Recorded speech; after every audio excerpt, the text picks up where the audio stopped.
Olá, a paz do Senhor. Que alegria poder estar com você em mais um programa Reflexões da Fé. Uma alegria poder sempre estar aqui, todas as quartas-feiras, transmitindo uma palavra de fé, de amor e de esperança ao seu coração. Este programa é transmitido pela Igreja Evangélica Assembleia de Deus, de segunda a sexta-feira, neste horário. Sempre tem um pastor aqui transmitindo uma palavra de Deus para a sua vida. Eu quero aproveitar este momento e fazer um convite a você, para que você possa estar sempre nos acompanhando, através dos canais de comunicação da Igreja Evangélica Assembleia de Deus. AD Apucarana, você vai encontrar ali Facebook, YouTube e também todas as páginas de Facebook, Instagram, dos pastores também que fazem parte aqui da Igreja Evangélica Assembleia de Deus da nossa cidade de Apucarana. E eu convido você, nós durante esta semana, durante o período de pandemia, agora devido aos decretos, nós não estamos nos reunindo durante a semana, mas o nosso culto presencial é aos domingos. Se você desejar estar conosco para receber uma oração, uma palavra de orientação, ser abençoado pelo Senhor, é nosso convidado. Okay? Que Deus possa continuar abençoando a sua vida.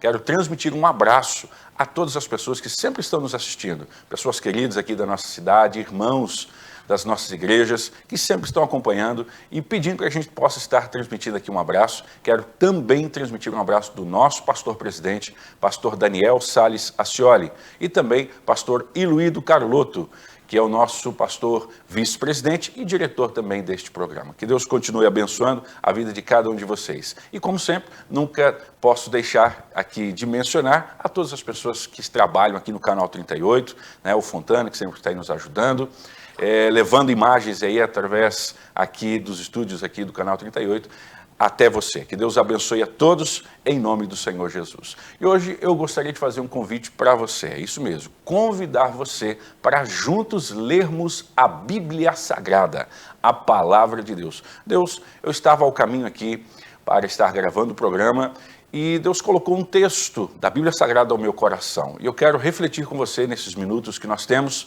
esta palavra. Um texto muito interessante da Bíblia Sagrada, que eu tenho certeza que vai chamar a sua atenção para algo que está acontecendo hoje, nos nossos dias, em nosso tempo. Portanto, acompanhe comigo. Se você tiver um exemplar da Bíblia Sagrada na sua casa, nesse momento você pode estar aí abrindo ela em Mateus, lá no Novo Testamento, o primeiro livro do Novo Testamento, Mateus, capítulo de número 24, versículo de número 36. Mateus 24, 36. Olha o que diz o texto na Bíblia Sagrada, Palavra de Deus. Porém, daquele dia e hora, ninguém sabe, nem os anjos dos céus, nem o Filho, mas unicamente o meu Pai. E como foi nos dias de Noé, assim será também a vinda do Filho do Homem. Muito bem, isso aqui são palavras do próprio Jesus. É o próprio Jesus falando, é Jesus falando acerca das últimas coisas. E se existe algo que eu e você somos curiosos, que todo ser humano é para saber o que vai acontecer no futuro. Todos nós desejamos saber o que irá acontecer, como será, como tudo vai acontecer, como nós estaremos daqui 10 anos, 20 anos, como será a humanidade daqui 50 anos, 100 anos, como será a próxima geração. São anseios nossos e muitas vezes isso cria em nós uma ansiedade, uma angústia muitas vezes para saber o que irá acontecer. Isso não é de agora, isso não é deste tempo, isso não é proveniente deste século, não é algo que está agora, acontecendo agora nas pessoas devido ao aumento da tecnologia ou, quem sabe, a questão do conhecimento, de ser uma geração que tem o conhecimento nas mãos. Não é desta geração, isso não é desta geração, o desejar saber, mas isto também é do tempo de Jesus, porque esta palavra de Jesus que nós acabamos de ler é uma resposta de Jesus aos seus discípulos. Se você ler momentos antes, lá no início do capítulo 24, você vai ver que os discípulos, os apóstolos, aqueles que andavam com Jesus, e não só os 12 discípulos, mas também uma grande multidão que acompanhava Jesus, eles tinham um desejo de saber. Aqui, apropriadamente falando, é os discípulos que perguntam: mestre, como será acerca do fim das coisas? Como será o fim dos tempos? Nos conte, nos revele, fale algo para nós. E aí então Jesus começa a falar, olha, vocês querem saber como tudo irá acontecer? Como tudo será? E aí então Jesus, no capítulo 24 de Mateus, ele começa a dizer, ó, haverá guerras, haverá rumores de guerras, haverá pestes, haverá intrigas entre pai e filho, entre filho e pai, entre nação contra nação, haverá um esfriamento do amor, haverá... E Jesus começa a declarar muitas questões que iriam acontecer. E é interessante que no final do capítulo, que é o texto que nós começamos a ler ali, no versículo 36, a partir do 36, você vai ver que Jesus começa então a dar características de como seria o fim de tudo. Como seria a sua volta. Por quê? Porque lá em João, no outro evangelista, capítulo de número 14, Jesus também é questionado acerca da sua morte, né? Os discípulos não queriam que Jesus morresse. E aí então Jesus diz, então é necessário que o Filho do Homem padeça, é necessário que o Filho do Homem morra, é necessário. E aí então Jesus olha a angústia no coração dos discípulos e ele declara, olha, é o seguinte, eu vou para o Pai, é necessário que eu vá para lá, mas eu vou preparar um lugar. Está lá em João 14 isso. E aí Jesus faz uma promessa, ele diz, mas eu vou para lá, mas eu vou voltar, eu vou preparar um lugar para vocês, mas eu vou voltar outra vez e levarei vocês para estar comigo. Então foi uma promessa que Jesus fez. Lá em Mateus, capítulo de número 24, Jesus então começa a falar acerca de tudo como seria sobre a sua volta. Esse retorno de Jesus. Por quê? Porque Jesus já passou aqui na terra. O seu ministério terreno durou 3 anos e meio aproximadamente, o início do ministério. Jesus, ele viveu com 33 anos, ele foi à cruz do Calvário. Aproximadamente, o que os historiadores nos apresentam, 33 anos e meio, aproximadamente. Mas, nesse período que Jesus passou aqui, ele trouxe algo. Ele trouxe um legado, uma história. Por onde Jesus passava, ele curava, transformava vidas. Então, tudo isso aconteceu no tempo que Jesus estava aqui. Como tudo isso, e Jesus, então, a Bíblia declara que ele adquiriu uma fama, aquilo que fazia, percorria cidades, cercanias, aldeias, e Jesus se tornou famoso, conhecido por onde ele passava. E o motivo foi que todas essas pessoas não queriam que Jesus fosse embora, mas que o Mestre, o Messias, o enviado, aquele que estaria aqui, aquele que haveria de vir, ele assumisse o trono de Israel. Que Jesus assentasse num trono, um trono físico, e então reinasse, subjugasse as demais nações. Naquele tempo, no tempo de Jesus, o império era dominado pelo Império Romano, eram os romanos que dominavam. Então, o que os judeus desejavam era que o seu Messias, o seu Deus, o Filho de Deus, o enviado, o prometido, lá em Gênesis capítulo 3, versículo de número 15, aquele que havia sido prometido, ele assentasse num trono. Mas não foi isso que Jesus fez. Jesus veio para trazer e resgatar a humanidade da sua condição de pecado, condição perdida, que não tinha mais condição de perdão diante de Deus. Então Jesus, o Filho de Deus, morre na cruz do Calvário e traz a esperança. E aí é que vem tudo o que nós estamos falando de Mateus 24. Porque através disso, desta promessa, Jesus disse, eu vou para o Pai novamente, mas eu vou voltar. E levarei vocês para estar comigo. E aí então os discípulos falam, então tá, mas como tudo vai ser? Nos fale. E aí Jesus começa a dizer, para que vocês saibam, lembre-se que naqueles dias, nos dias que antecedem a minha volta, será como nos dias de Noé. Então Jesus dá uma característica da geração de Noé, comparando com a geração ao qual ele voltaria. Bom, nós sabemos que a geração de Noé foi uma geração terrível, porque lá onde o texto narra e fala sobre o momento, Gênesis capítulo, a partir do capítulo número 6, você vai ver o momento da queda que Deus olha para a humanidade, o pecado havia se aumentado, a humanidade estava corrupta, a humanidade cada vez caminhava mal, a passos largos para a maldade, corrupção, incredulidade. A Bíblia diz que eles casavam, davam-se em casamento, não estavam preocupados com o juízo de Deus, não se preocupavam se existia um Deus, nada disso. Isso estou falando da geração de Noé. E a Bíblia diz que Deus olha para a humanidade e declara um dos textos mais tristes, para mim, um dos textos mais tristes da Bíblia Sagrada. Deus olhou para a humanidade e disse, me arrependo de haver feito o homem. Imagine só, o Criador, o Senhor, olhar para a criatura, aquele a qual ele havia feito, criado. Como o Salmo de número 8 diz, que nós somos a coroa da criação, de toda a criação. Não existe nada comparado a eu e você, a nós, a criação, o homem. Nada se compara, nada do que foi criado, o sol, a terra, o universo, as estrelas, nada se compara como eu e você. E aí que eu vejo algo interessante.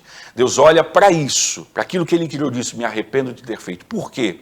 Por causa da conduta do homem, por causa das escolhas que o homem fez. O homem escolheu ser corrupto, o homem escolheu ser maligno, perverso. Só para que você e eu possamos ter uma ideia. Sabe como é que era a característica da geração, das pessoas que viviam no tempo de Noé? Eles tinham tanta maldade que uns eles intentavam contra a vida dos outros por qualquer coisa. A história conta que pessoas que tinham posses de terra, eles precisavam se cuidar muito. Por quê? Porque outros homens vinham, matavam os donos, né, dessas terras, e olha só, eles não expulsavam a família, eles se apoderavam das esposas, da família, de tudo que aquela pessoa tinha. Imagina a perversidade. Outra, uma geração caracterizada, a geração de Noé, pela incredulidade, não acreditavam mais em Deus, se distanciaram totalmente de Deus.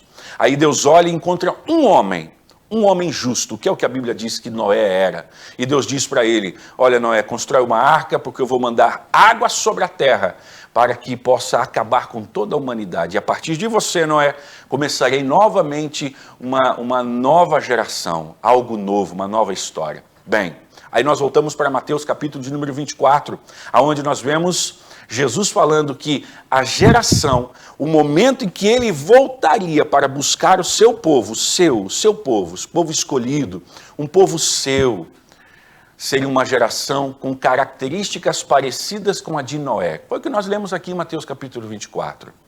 E aí eu faço uma pergunta para você: como está a nossa geração? Imagine a perversidade das pessoas, imagine a malignidade das pessoas, imagine a incredulidade das pessoas. Você fala de Deus às vezes para alguém, a pessoa não acredita mais. Não, Deus não existe. Não, Deus é obra do acaso, tudo que aconteceu aí é relativo, né? É obra do acaso. Não, nós somos seres evoluídos, nós viemos aí de uma evolução. Existiu um Big Bang, tudo deu início lá no Big Bang. Isso fala sobre e caracteriza sobre incredulidade. Não acreditam mais, as pessoas estão distantes, além de estarem distantes umas das outras, mas estão distantes de Deus. Detalhe, lá no tempo de Noé havia um juízo sobre a terra. Deus havia determinado um tempo para a humanidade e salvaria Noé e um casal de animal de cada espécie. Mas o juízo de Deus havia sido estabelecido. Nem isso chamou a atenção da humanidade. Por quê? Porque em toda a história bíblica, aonde há arrependimento, Deus sempre abrandava o seu juízo. Lembra da história da cidade de Nínive? Jonas, um famoso profeta que fugiu de Deus, fugiu da sua missão, né? Fugindo para longe, não querendo ir a Nínive. Lembra o que aconteceu? Deus havia sentenciado a cidade de Nínive a juízo. Deus haveria queimar toda aquela cidade, destruir aquela cidade por causa também da conduta daqueles homens. Mas olha o que Deus faz: vou enviar um profeta para que anuncie o meu juízo. O profeta foge, depois ele é lançado ao mar, um grande peixe vem, o engole, ele vai às profundezas do mar, lá ele clama a Deus, Deus o devolve, permite que ele seja devolvido na praia, e então ele vai a Nínive pregar. Quando ele chega a Nínive, ele anuncia o juízo de Deus. Sabe o que o rei daquela localidade, o senhor daquela localidade de Nínive, proclamou? Um jejum, consagração, desde crianças de colo que amamentavam animais e toda a humanidade, todos que estavam em Nínive, toda a cidade de Nínive. Vamos proclamar um jejum, vamos orar a Deus. Sabe o que aconteceu? Deus disse, por causa do povo, deles terem clamado, por causa do arrependimento deles, não vou mais enviar juízo sobre essa cidade, terei misericórdia deles. É a prova de que se nós nos arrependermos, de se nós tivermos uma conduta de arrependimento e tivermos uma atitude de voltarmos para Deus, tudo que pode estar profetizado sobre juízo não acontecerá sobre as nossas vidas. Bem, eu creio, eu acredito que Deus, nesse momento, está olhando para mim e para você e dizendo, aonde estão os justos da terra? porque eu hei de enviar o meu filho para buscar os seus. E eu e você precisamos fazer parte disso. Portanto, compreenda a mensagem de Jesus, entenda que Jesus virá nos buscar e não faça parte da geração como foi a geração de Noé, incrédula, maligna, perversa, mas faça parte da geração de Jesus, ao qual subirá para estar com ele eternamente. Esta é a mensagem de Deus para mim e para você. Que Deus possa abençoar a sua vida através desta mensagem, através deste programa, todos esses dias, em nome do Senhor Jesus. E até o próximo programa, Reflexões da Fé.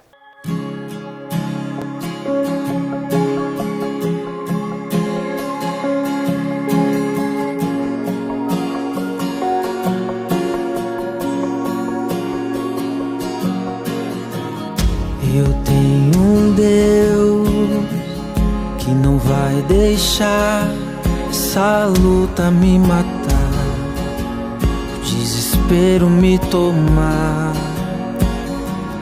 Por mais pressão que seja a situação, o controle ainda está na palma de suas mãos. Eu tenho um Deus que não vai deixar essa luta me matar, o desespero me tomar. Por mais pressão que seja a situação, o controle ainda está na palma de suas mãos. O choro dura uma noite, mas a alegria ela vem pela manhã. Eu creio, eu creio. O choro dura uma noite, mas a alegria ela vem pela manhã. Eu creio, eu creio.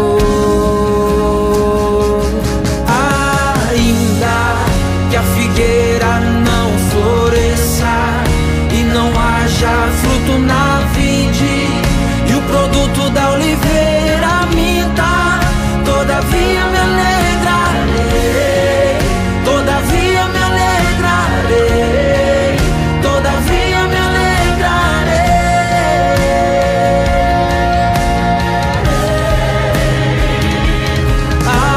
Ainda que a figueira não floresça e não haja fruto na vide, e o produto da oliveira minta, todavia me alegrarei, todavia me alegrarei, todavia me alegrarei.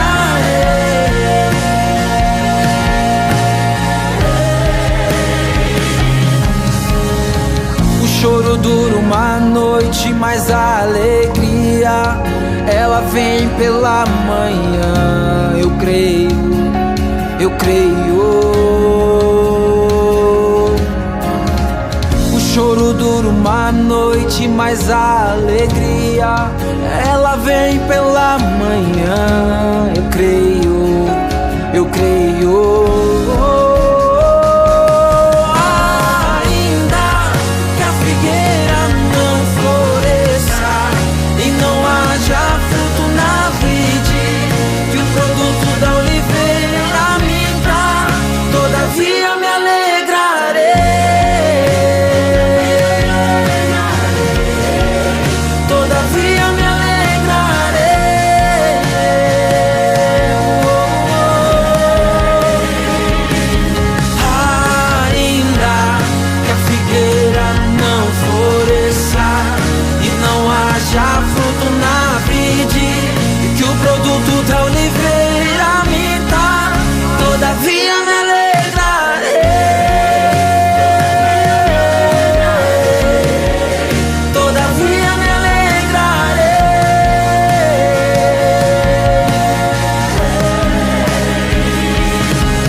Ainda que falhe o produto da oliveira e os campos não produzam mantimento, ainda que o rebanho seja seminado na malhada e nos currais não haja gado, Todavia eu me alegrarei no Senhor, exultarei o Deus da minha salvação, porque o Senhor Deus, Ele é a minha força.